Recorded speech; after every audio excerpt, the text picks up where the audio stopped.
여러분 가운데 혹시 최근에 사랑받고 있다고 느꼈던 작은 경험들이 있나요? 내가 너무 참 그래서 작은 사랑 받으니까 너무 행복하고, 물론 큰 사랑도 받아서 행복하지만 한번 잠깐 생각해 보세요. 새해 들어서 내가 이렇게 사랑받고 있다고 느낀 경험. 자, 어떻게 하라고요? 옆 사람에게 나 누구한테 이런 사랑받은 느낌 너무 좋았어, 행복했어. 옆 사람에게 한번 얘기해 보는 겁니다. 시작. 당신에게는 더 좋겠죠? 당신에게 사랑받고 있다 그러면. 네, 작은 사랑. 뭐 전혀 없는 사람은 가만히 혼자 있으면 됩니다. 그럼 제가 이렇게 볼 때 혼자 있으면 저 사람은 사랑을 지지도 못 받았구나, 이렇게 알고 있을 테니까. 네. 작은 사랑을 받은 사람이 있으면 옆 사람 뭐 나눈 사람이 제법 있어요. 네. 사소한 것도 좋습니다. 내가 진짜 이렇게 한번 생각해 보면 진짜 많이 사랑받았네라는 것을 느끼는 분이 있을 거예요. 새해 들어서 그냥 참 사랑받은 느낌 같은 거, 여러분 얼마나 잘 행복해요. 그런 거 있으면. 저는 저를 만난 사람들이 저를 통해서 그런 경험들을 얘기했으면 참 좋겠다는 생각이 드는 거 있죠. 가족도 이웃도. 우리 옆 사람 익힌 사람입니다. 사랑은 기쁜 소식이요 복음입니다. 시작. 우린 예수 믿음으로 구원받은 줄로 믿습니다. 예수님 십자가 사랑은 너무 기쁜 소식입니다. 이 기쁜 소식을 저와 여러분이 전하며 살게 되기를 주의 이름으로 축복합니다.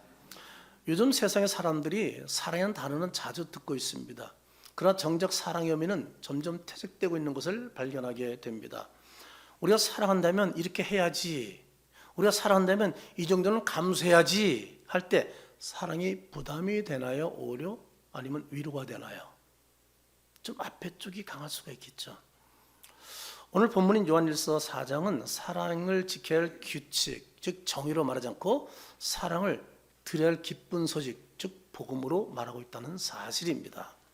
오늘 본문의 배경을 잠깐 말씀드리면, 초대교회는 사랑이 무너질 그런 위기에 있었습니다. 요한일서는 80장, 이렇게 AD, 요한일서는 AD 80년에서 100년 그때 쓰여진 말씀이라고 하는데요. 소아 지역을 중심으로 말씀이 전했습니다. 소아시아 지역.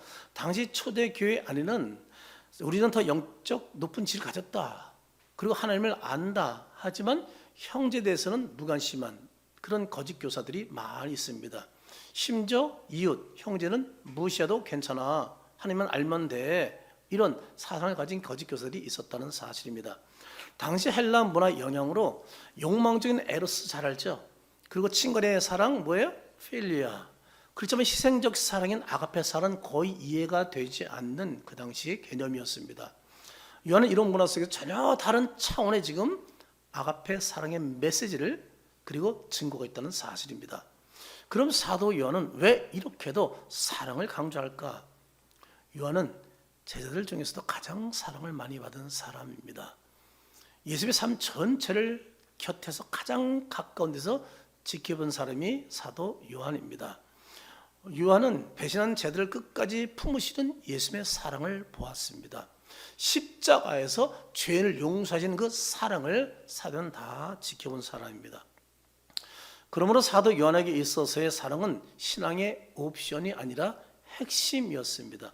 사랑은 정의가 아닌 복음이었습니다.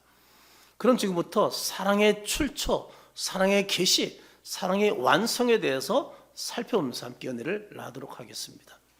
먼저 사랑의 출처는 하나님이십니다. 우리 7절을 같이 읽어보겠습니다. 사랑하는 자들아, 우리가 서로 사랑하자. 사랑 하나님께 속한 것이니 사랑하는 자마다 하늘부터 나서 하나님을 알고, 사랑 하나님께 속한 것을 하나님은 뭐라고요? 사랑이시다 라고 말합니다. 그러므로 사랑은 누구로부터 흘러나온다? 하늘부터 흘러나오는 것이다 라는 거죠. 요한은 서로 사랑하자고 말하면서 사랑해야 하는 이유를 말하기를 사랑의 출처가 뭐라고요? 하나님이기 때문이라고 말하고 있습니다. 사랑은 인간의 발명품이 아닙니다.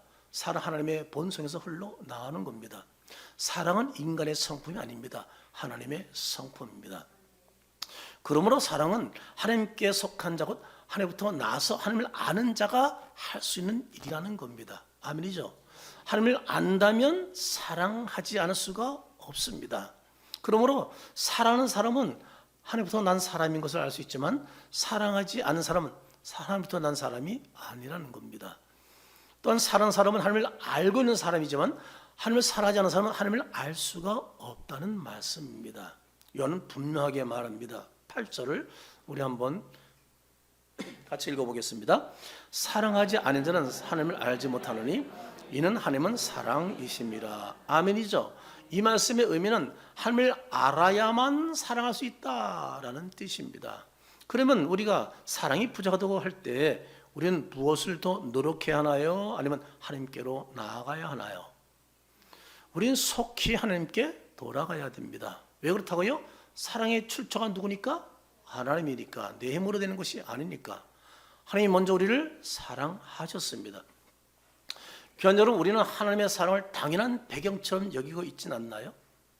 혹시 사랑받기 위해 신앙생활하고 있는 것은 아닌가요?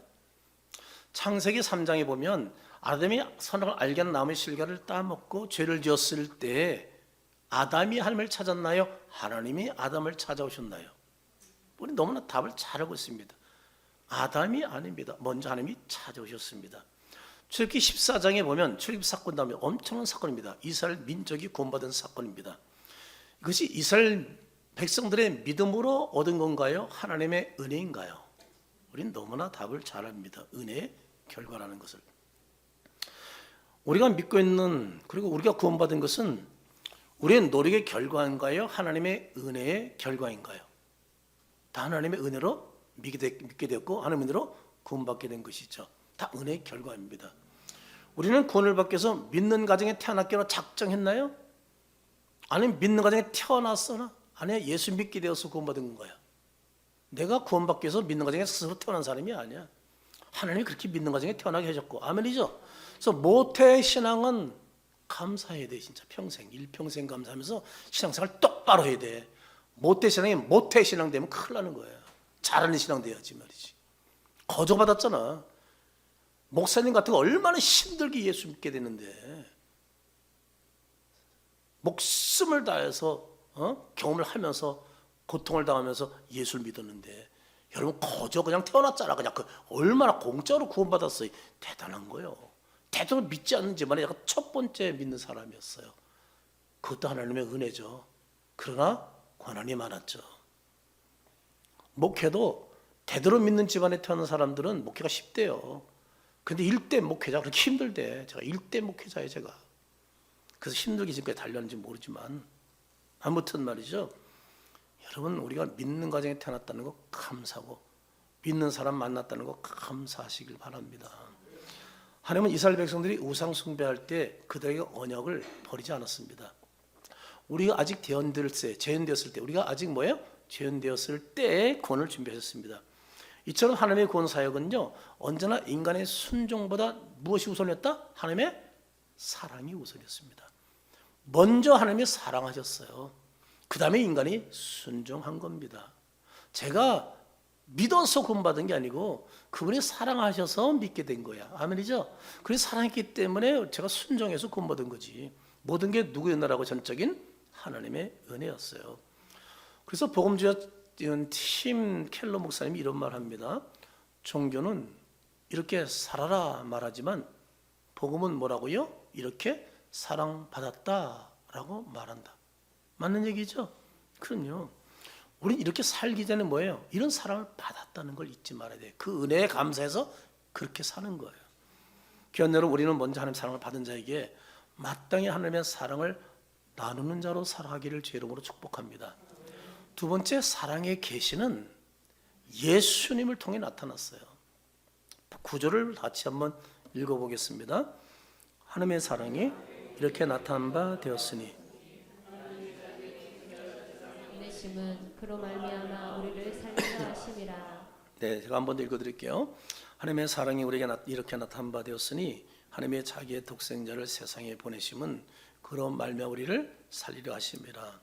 하나님의 사랑은 말로 설명할 수 있는 것이 아니에요. 뭐예요? 말로 설명한 것이 아니라 행동으로 보여주신 사랑이었어요. 하나님의 사랑은 추상적 감정이나 생각이 아니라 역사 속의 사건입니다.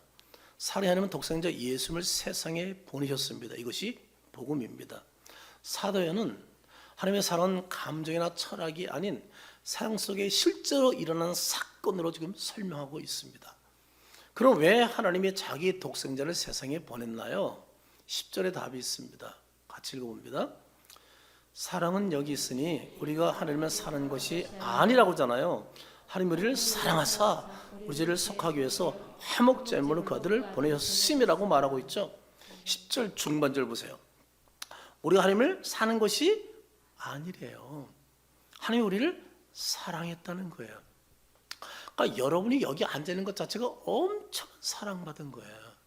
우리가 느끼지 못해도 엄청난 사랑받은 사람이에요. 우리가 알지 못해도 엄청난 사랑을 받은 거예요. 그 하나님의 엄청난 사랑을 통해서 우리가 예수 믿게 되었고 하나님을 알게 되었고 이 자리에 앉아서 말씀을 듣고 있는 거예요. 얼마나 큰 사랑을 받은 것인지 이루다 말로 할 수가 없는 거예요. 나중에 주님이 재림하시면 그 큰 사랑을 더 몇 천만 배 느끼게 되겠죠. 여러분 여기 다시 말씀드립니다. 우리가 하나님을 사는 것이 아니요 하나님 우리를 사랑하사라는 말씀은 복음이 세상 종교와 다른 결정적 문장의 얘기예요. 세상 종교와 달라요. 왜 달라요? 세상 종교는 뭐예요? 인간이 신에게 당하는 거야. 세상 종교는요. 근데 기독교는 뭐예요? 복음은 하나님이 인간을 사랑해서 찾아왔다는 거예요.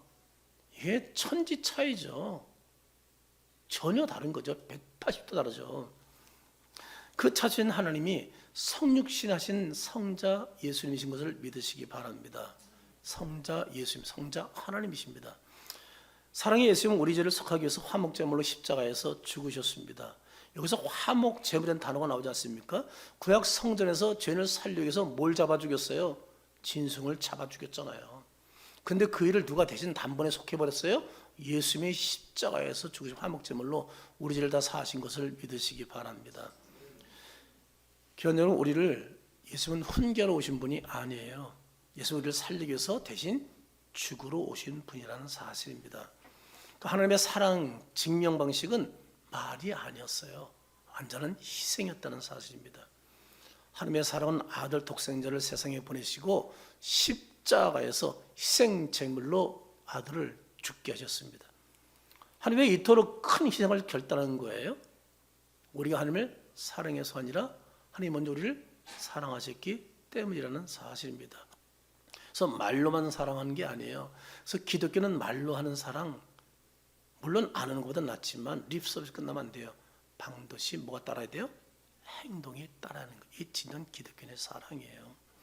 사랑은 감정이 아니라 구원의 사건이기 때문에 그렇습니다. 어떤 사건? 십자가에서 죽는 사건. 엄청난 사건이거든요. 존 스토트 목사님이 이렇게 말합니다. 십자가는 하나님이 우리를 얼마나 사랑하는지를 보여준 것이 아니라 물론 사랑을 보여줘요. 그렇지만 더 중요한 게 뭐예요? 우리가 얼마나 절망적인 존재인가를 보여준다는 거예요. 맞아 틀려요. 우린 그렇게 하면 우리 살 수 없는 존재야. 너무 절망적인 인간이었어요. 쓸모없는 인간이었어요. 그러니까 우리를 위해서 죽지 않고는 어쩌 해결 방법이 없는 거예요. 그러니까 사랑 이전에 우리가 얼마나 젊은 존재인가를 알아야 돼요. 근데 그런 존재를 위해서 예수 십자가 죽은 것 생각하면 여러분 그 은혜 말로도 할 수 없죠. 그 사랑을 경험한 사람이 어떻게 신앙생활을 대충 할 수 있어요? 그렇잖아요. 이 사랑을 경험한 사람은요 신앙생활 자체가 달라요. 예배생활 자체가 달라요. 기도생활 자체가 달라요. 그런데 아직 이 신앙이 다가오지 않으니까 깨닫지 못하니까 대충 신앙생활하는 것이죠. 저는 여러분들이 이런 사랑을 경험했으면 좋겠어요. 내가 얼마나 절망적인 존재인지, 그런데 그 십자가 연으로 내가 구원받은 사실, 이 감격, 이거를 경험한 사람만이 주를 위해서 자기 목숨도 바칠 수 있는 사람이 되는 거예요. 저와 여러분이 이런 신앙의 자리가 올라갈 수 있기를 간절히 바랍니다. 그런 여러분, 하나님의 살아계신 예수 십자가를 통해서 우리는 구원받은 자로서 이 사회에 십자가의 사랑을 보여주며 살아가기를 주의 이름으로 축복합니다. 세 번째, 사랑의 완성은 우리를 통해서 이루신다는 겁니다. 11절을 같이 한번 읽어보겠습니다. 사랑하는 자들아, 하나님이 이같이 우리를 사랑하셨은즉 우리도 서로 사랑하는 것이 뭐라고요? 마땅하대요. 사도는 하나님이 우리를 이렇게까지 사랑하셨다면 우리도 어떻게 해요? 마땅히 서로 사랑해야 한다는 겁니다. 여기서 요한은 다시금 사랑을 명령합니다. 그러나 이 명령은 부담을 주는 게 아니라 자연스러운 열매여야 한다는 겁니다. 이런 은혜를 경험한 사람은 자동적으로 사랑이 막 품어져 나오게 될 수밖에 없다는 거예요. 교회는 완벽한 사람들이 모이는 곳이 아니라 하나님의 크고 작은 사랑이 계속 흘러가야 하는 것이 바로 교회인 줄로 믿습니다. 그래서 교회에서는 오면 큰 사람 작은 사람은 계속 그것이 나눠져야 돼요. 흘러가야 돼요. 우리는 완벽한 사람이 아니잖아요. 그래서 교회는 남을 지적하는 자리가 아니에요. 교회가 왜 시끄럽고 교회가 왜 하나님의 영광을 가리고 왜 교회가 분열되는 거예요? 지적하는 사람 때문에 그래요. 하나님의 사랑을 아직도 많이 경험하지 못했기 때문에, 사랑을 잘못 경험했기 때문에, 십자가 사랑이 아니기 때문에 그냥 눈만 뜨면 지적하기 시작하는 거야. 무슨 못하는 건 보이는 거야. 잘못하면 보이는 거야. 그렇게 계속 남을 지적해요. 그 교회가 요란스럽지. 교회는 남을 지적하는 자리가 아니에요. 내가 형편없는 거 알고도 하나님이 세우신 거야. 그래 안 그래요? 실력 없는 거 알면서도 그 자리에 세워서 쓰는 거야. 찬양대로, 교사로. 지적하려면 끝이 없어. 아니, 음대 나왔으면 지적 안 당해? 음대 나와도 지적 당해. 여러분 무슨 거왕 무슨 뭐 나가서 해. 거기보다 다 지적 당해. 그렇게 그냥 훌륭한 사람들도 사람이 항상 컨디션이 좋은 것이 아니거든요. 인간은 거룩하다도 불경할 때가 있다 없다 있어요. 그럴 때 지적해버리면 거룩할 때 좀 보지. 교회는 어떻게 하자고요? 크고 작은 사랑을 자꾸 흘려버리는 거야. 아멘이죠? 아멘이죠? 저하루 이걸 실천하세요. 교회는 절대 없는 다른 사람의 단점을 덮어주는 것이지 지적하지 말란 말이에요. 그러니까 교회가 자꾸 평안하다고 시끄러지는 거야. 여러분 시끄러져서 교회가 좋아지는 적은 없어요. 부흥하는 적은 없어요. 근데 신기해요. 작은 사랑이 흘러가면 교회는 부흥해요. 신기한 거죠. 왜? 하나님은 교회가 사랑이 풍성하길 원하시니까. 왜요? 하나님이 사랑이시니까. 아멘이죠? 그럼요. 여러분 꼭 우리 중직자들이 새겨들어요. 중직자들이. 중직자만 흔들리지 않으면 문제가 없어요. 근데 항상 이 문제가 중직자를 통해서 나온다는 거예요. 어느 교회나 마찬가지예요. 절대 평신도에서 이 문제 안 생겨요. 성경 안 나는 사람이 남을 지적하기 시작하는 거예요. 그냥 묻어두세요. 그리고 침묵하세요. 그리고 당신 할 일만 하세요. 그럼 보고 배워. 그래 안 그래요? 그래 안 그래요? 그럼요. 우리 성도들이 뭘 잘하려고 그러면 제가 하면 되는 거야. 우리 사랑이 풍성하게 오면 제가 참 사랑을 계속 보여주는 거야. 그 방법밖에 없어요. 제가 돈이 많아서 제가 모든 환경이 좋아서 그러는 거 아니에요. 저는 예수님처럼 본을 보유할 사명을 가진 종이기 때문에 그렇게 하는 거예요.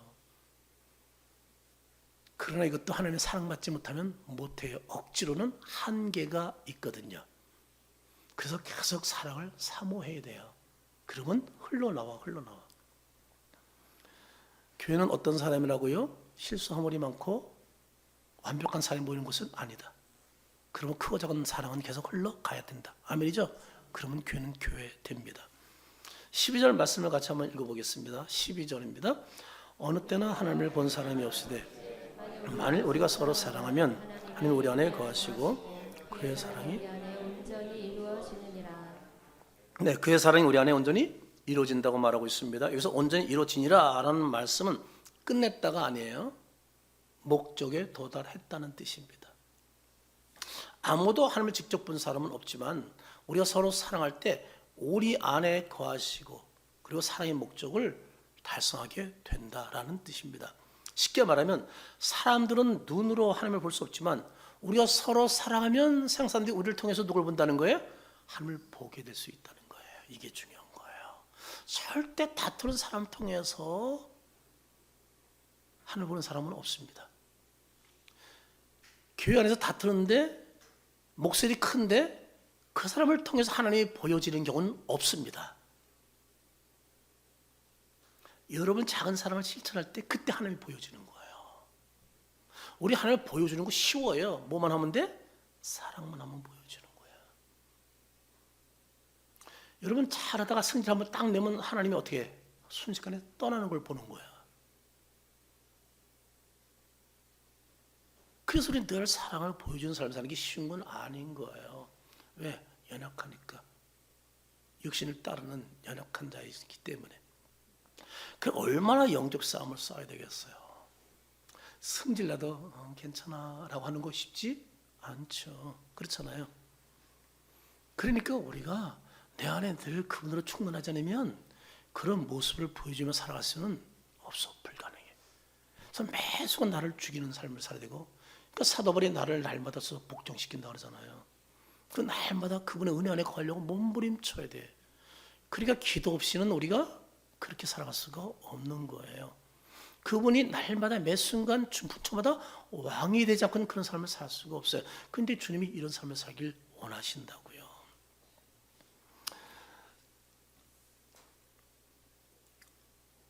우리가 서로 사는 모습이 세상의 빛과 소금이 됩니다. 너희 착한 행실을 통해 하나님께 영광을 돌리게 하라. 마태복음 5장 16절 말씀 있잖아요. 우리가 서로 사랑하면 사랑은 완성됩니다.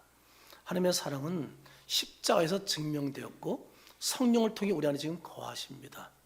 우리의 삶 속에서 열매 맺을 때 완성되는 겁니다. 사랑받은 사람은 사랑으로 사랑하고 섬기게 됩니다. 그리고 미움받는 사람은 어떻게 해요? 미워하고 사람을 증오하게 됩니다. 그리고 우리 안에 사랑이 충만이 되잖아요. 그런데 우리는 하나님의 사랑을 받은 자로서 하나님의 사랑을 흘려보는 자 되기를 제 이름으로 축복합니다. 묘기의 한 아이를 입양한 양부모 이야기입니다. 버려진 아이를 입양해서 사랑으로 키웠지만 아이가 마음문을 열지 않아. 왜? 나는 버림받았는데 이 양부모한테 또 언제 버림받을지 몰라. 그런 마음을 오랫동안 자라면서 애가 자라다가 크면서 양부모에게 질문합니다. 제가 또 버림받지 않을까요? 이 두려움이 떠나지 않는 거예요. 그때 이 양부모가 기가 막힌 말을 합니다. 이렇게 말하는 거예요. 너무 충격적인 얘기인 거예요. 내가 너를 사랑해서 데려온 게 아니다. 자기가 듣고 싶은 말이 아니었잖아요. 근데 그단 말이 중요한 거예요. 너를 우리 가족으로 정했기 때문에 데려왔다. 이 말에 모든 게 다 사라진 거야. 두려움과 걱정, 근심이. 안정을 탔고 그때 완전히 삶이 달라졌다는 거예요. 이처럼 참된 사랑은요, 그 사람의 정체성까지 바꾸는 능력이 있다는 사실입니다. 이런 하나님의 사랑이 우리에게도 넘쳐나기를 주 이름으로 축복합니다. 교회를 한번 깊이 생각하면서 들어보세요. 우리 교회는 잘 들으세요. 우리 교회는 잘 들으세요. 우리 교회는 이런 사람들이 많으면 위험해져요. 우리 교회는 올바른 교회인가요? 올바른 교회를 만들려고 노력하는 사람 있으면 큰일 납니다. 너무 많으면. 교회가 올바라야지 무슨 얘기하는 거예요? 그렇게 할 수 있겠어요? 끝까지 잘 들어보세요. 우리 교회는 올바른 교회인가요? 따뜻한 교회인가요? 우리 교회는 어떤 교회인 것 같아요? 교회가 술렁술렁하고 문제 생길 때 어떤 쪽이었어요? 우리 수많은 경험을 해왔어요. 어떤 쪽이었습니까? 항상 시끄러웠을 때는 올바른 교회를 찾는 사람들 때문이었어요. 따뜻한 사랑이 있는 사람 때문이 아니었어요. 다시 질문합니다. 우리 교회는 옳은 말을 잘하는 교회인가요? 아픈 사람을 안아주는 교회인가요? 목회 34년 동안에 항상 힘들어도 옳은 말 잘하는 사람이었어요. 아픈 사람 안아주는 사람 때문에 교회가 언제나 행복했어요. 지금 제가 굉장히 중요한 얘기를 하는 거예요. 이거는 목회 수십 년 경험하지 않고는 질문할 수 없는 질문을 하고 있는 거예요. 또 질문합니다. 우리 하나님의 사랑이 풍성한 교회인가요? 정의로운 말을 올바로 잘하는 사람인가요? 어떤 교회인가요? 정의로운 교회인가요? 사랑이 풍성한 교회인가요? 우리 주님께서 여러분 지금까지 제가 세 가지 질문 드렸는데 어떤 걸 기뻐하실 것 같아요? 손 목사 성격은요 정확하기 때문에 옳고 그른 거 그리고 완전주의자고 저희 성향은 앞에 쪽 사람이었어 원래. 주일날은 아무것도 먹으면 안 돼. 근데 목회하면서 점점점 뒤쪽으로 바뀌는 걸 제가 느껴요. 근데 우리 빨리 바뀔수록 교회는 행복해져요. 우리 교회가 기억할 것은 사람은 교회가 완벽한 사람이 모였기 때문에 사람들이 몰려오는 게 아니고 사랑이 있기 때문에 사람들이 머문다는 사실입니다. 이 사실 여러분 잊지 마세요. 교회 처음 방문한 자가 연약한 자에게 우리가 정의가 아닌 사랑이 복음으로 대하려면 어떤 자, 우리 교회 처음 오신 어떤 연약한 자들 이런 사람들 그런 자들에게 정의가 아닌 사랑으로 대하려면 어떤 태도가 필요한가요? 우리가 잘 알고 있듯이 상처받은 사람일수록 사랑을 의심하고 쉽게 받아들이지 않는다. 맞아 틀려요? 그렇죠? 사랑 아무리 줘도 마음 안 열잖아요. 상처가 크니까 누구처럼 마치 입양한 아이처럼. 그런 사람에게는요 사랑이 설명이 필요한 게 아니에요. 끊임없이 지속적인 사랑의 돌봄입니다. 그건 해결 방법이 없습니다. 결국 나중에 사랑이 감동을 줍니다. 그런 사람에게는 옳은 말보다는 따뜻한 환대 작은 선물이 오히려 그의 마음을 열게 된다는 사실입니다. 사랑은 복음, 즉 기쁜 소식입니다. 사랑은 우리가 지켜야 할 정의가 아니라 실천해서 보여야 할 복음이라는 사실입니다. 말 잘하지 마세요. 교회는 그런 사람 필요 없어요. 사랑을 몸으로 보여주는 사람만 필요한 겁니다. 누가 잘못하고 지적하지 마세요. 교회는 그런 것이 아닙니다. 그런 사람을 내가 오히려 더 위해서 희생하는 겁니다. 이게 교회입니다. 기관 여러분, 우리는 요즘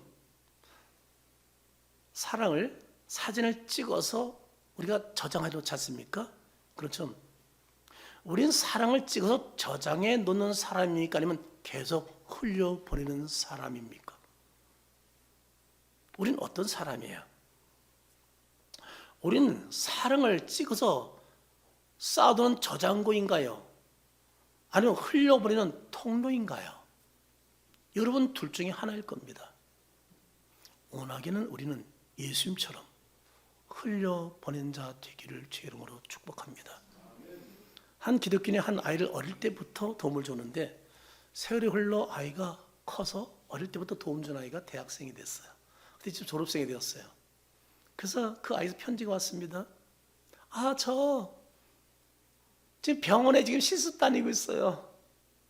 그러더니 이런 또 편지가 왔어요. 연말에 가기 전에 2025년도에 어머니와 함께 교회 갔어요. 여러분 그에게 어릴 때부터 사랑을 쏟은 사람이 얼마나 마음에 감동을 받았을까요? 얼마나 감사했을까요? 우리 모두 지금 하나님의 사랑을 흘려보낼 수 있는 대상, 그 한 사람을 여러분이 선정하시기 바랍니다. 지금 숙제의 결단입니다. 여러분들이 그동안 많이 사랑을 받았지만 여러분이 사랑을 흘려보낼 사람, 한 달도 좋습니다. 1년도 좋습니다. 아니 조금 전에 얘기했던 사람 10년 이상도 좋습니다. 20년도 좋습니다. 가족 또는 동료, 직장 등 괜찮습니다. 친지, 이웃 등 교인도 괜찮습니다. 여러분들이 내가 사랑을 흘려보내고 원하는 사람, 그러려면 그 사람이 나보다 여러 가지로 어려운 환경 속에 있죠. 선정하시기 바랍니다. 마음속에 여러분 선정했나요? 어떤 한 사람을 정했나요? 그 대상자에게 이번 1월 중으로 먼저 여러분 작은 사랑을 흘려보낼 수 있기를 바랍니다. 문자든 선물이든 편지든 꾸준한 구제헌금이든, 그리고 그 결과는 여름 목장에서 목사님 1월 둘째 주 설교한 거대로 순종해서 제가 이런 열매를 거두고 있습니다. 이런 일을 실천했습니다. 목장에서 간증하시기 바랍니다. 그리고 그런 걸 메모했다가 7월달 우리 목장 연합예배 때 여러분들이 간증으로 내놨으면 좋겠어요. 여러분 오늘 본 말씀을 한 문제 요약하면 다음과 같습니다. 사랑이 출전 하나님이시며 하나님의 사랑을 예수님을 통해서 나타내셨고 하나님 우리를 통해서 사랑을 흘려보내기를 원하신다. 한번 띄워주세요.